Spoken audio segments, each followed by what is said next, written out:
The biggest mistake juniors make in front of senior leaders is this. They go quiet. I'm the youngest here. I'm the least experienced. I have nothing to add.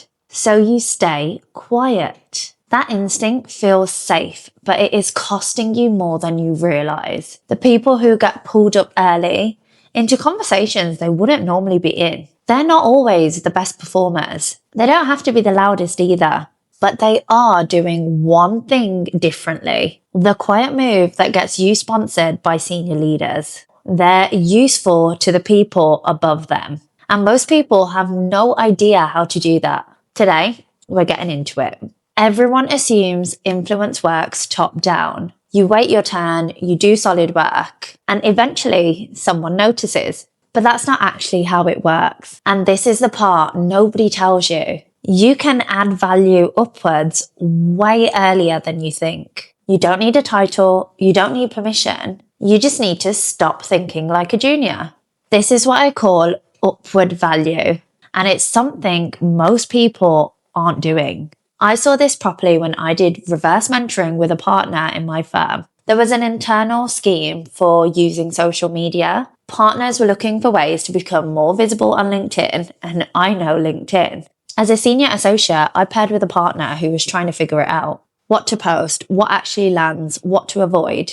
And I realized something. Of course, I wasn't more experienced than him. Not even close. But I knew things that he didn't.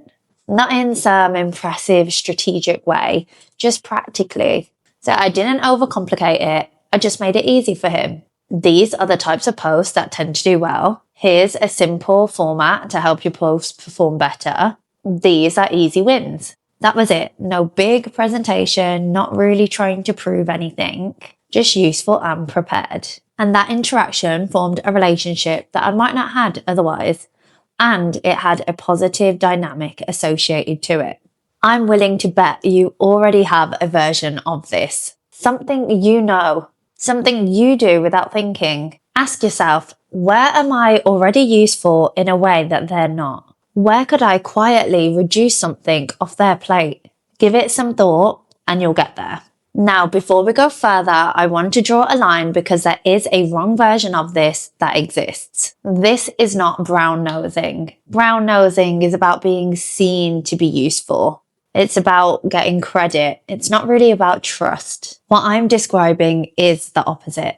Genuine usefulness, quietly delivered. The difference? One's about ego and the other is about outcome. If you want to understand how corporate politics plays out, I cover that properly in a separate video. But for now, if your instinct is to genuinely remove something off their plate, you're thinking about this in the right way. So what does this actually look like? Start here. You're in a meeting with them. 15 minutes after it ends, you're the one who sends the summary and those 3 action points. That's it. You just remove the mental load of them having to remember what was decided. That's it. Upward value. You're using an AI tool that cuts a 2-hour task down to 20 minutes. You don't need to announce it. You can just show them at the right time. Or you've spotted something in the news that directly impacts their client or the industry they're working in. You can send it across stating it might be useful. Or it depends on your relationship, how you really go about these things. None of this is dramatic. It doesn't require big spotlights. Here's the shift. Most people are trying to impress upwards. The people getting sponsored are reducing effort upwards. Don't just finish the task. If you can, solve the problem behind it. Because here's what senior leaders are evaluating you on, and almost none of it is in your job description. Reliability and awareness of where they're trying to go. Not just where you're trying to go. It's about solving problems at the right level. The ability to communicate complex things simply. These aren't things you can just demonstrate in one meeting. They're patterns that compound over time. Senior leaders don't remember who talked the most. They remember who made things easier, who removed friction.